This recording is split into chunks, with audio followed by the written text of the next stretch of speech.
नमस्ते। हम सब जानते हैं कि भारत की सबसे बड़ी ताकत है इसकी यूथ पावर और स्पोर्ट्स के लिए जो जुनून है वो तो कमाल का है। लेकिन क्या हमने कभी सोचा है कि इस जुनून के पीछे की इकोनॉमिक्स क्या कहती है? मतलब पैसों की कहानी क्या है? आज हम इसी में थोड़ा डीप डाइव करेंगे। तो चलिए एक नंबर से शुरू करते हैं। 6400 करोड़ रुपए। जी हाँ, 6400 करोड़। और ये पता है क्या है? ये भारत में सिर्फ एक खेल मार्शल आर्ट्स का सालाना बाजार है। अंदाजा लगाइए, सिर्फ एक खेल का मार्केट इतना बड़ा है, तो सोचिए हम कितने बड़े स्केल की बात कर रहे हैं। और देखिए, ये कहानी सिर्फ मार्शल आर्ट्स पर खत्म नहीं होती। अरे नहीं, क्रिकेट हो, फुटबॉल हो या फिर अपना कबड्डी, हर खेल में भारत दुनिया के सबसे बड़े और तेजी से बढ़ते हुए स्पोर्ट्स मार्केट्स में से एक बन रहा है। तो सबसे पहले चलिए इसी पर बात करते हैं। भारत एक बढ़ता हुआ खेल बाजार। लेकिन इतनी ग्रोथ, इतना पैसा, यहां एक बहुत बड़ा सवाल उठता है। इस हजारों करोड़ के बाजार का असली आर्थिक फायदा आखिर मिल किसे रहा है? क्या ये पैसा हमारे देश में ही रह रहा है? तो चलिए जरा इस पैसे के फ्लो को समझते हैं। आखिर ये जा कहां रहा है? अब ये जो मौजूदा स्थिति है ना, वो थोड़ी चौंकाने वाली है।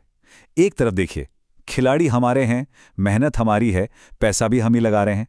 लेकिन जब बात आती है दूसरी तरफ की, तो हाई एंड टेक्नोलॉजी, ज़रूरी इक्विपमेंट और यहाँ तक कि सर्टिफिकेशन, ये सब कुछ बाहर से, विदेशों से आ रहा है। ये एक बहुत बड़ा इम्बैलेंस है ना? और इस इम्बैलेंस का नतीजा पैसों में देखिए। हर साल सिर्फ और सिर्फ मार्शल आर्ट से लगभग 900 से 1400 करोड़ रुपए भारत से बाहर जा रहे हैं। आप सोच सकते हैं, ये सिर्फ एक खेल से होने वाला इकोनॉमिक ड्रेन है। और ये मत सोचिए कि ये सिर्फ मार्शल आर्ट्स की बात है। नहीं, क्रिकेट को ले लीजिए, ज्यादातर हाईटेक इक्विपमेंट बाहर से आते हैं। फुटबॉल की बात करें तो वो विदेशी लीग्स और उनके सिस्टम से कितना ज्यादा प्रभावित है, ये हम सब जानते हैं।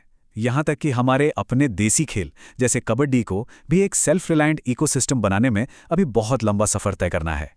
तो सवाल ये उठता है कि अगर ये सब ऐसे ही चलता रहा तो भविष्य में हमें कितना बड़ा नुकसान झेलना पड़ सकता है। जरा एक मिनट के लिए सोचिए, अगर अगले 20 सालों तक कुछ नहीं बदला तो क्या होगा? ये जो पैसे का बहाव है, ये और भी तेज हो जाएगा। हजारों करोड़ों रुपए देश से बाहर जाते रहेंगे और भारत ग्लोबल स्पोर्ट्स की दुनिया में सिर्फ एक कंज्यूमर या उपभोक्ता बनकर रह जाएगा।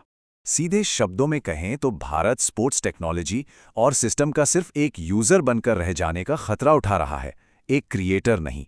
लेकिन क्या यही हमारी किस्मत है? क्या यही हमारा भविष्य है? बिल्कुल नहीं, क्योंकि यह वक्त है अपनी असली ताकत को पहचानने का। तो सवाल फिर वही है, क्या भारत के लिए यही एक रास्ता बचा है? इसका जवाब है एक बड़ा सा नहीं। बिल्कुल नहीं, क्योंकि हमारे पास कुछ ऐसी चीजें हैं जो दुनिया में किसी और के पास नहीं है।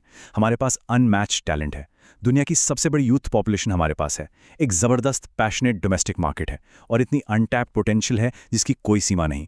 तो फिर रास्ता क्या है? हम एक बाजार से निर्माता कैसे बन सकते हैं? चलिए इस पर बात करते हैं। देखिए, एक बहुत ही क्लियर 4 स्टेप स्ट्रैटेजी है। पहला, हमें अपने लोकल देसी खेलों को बढ़ावा देना होगा।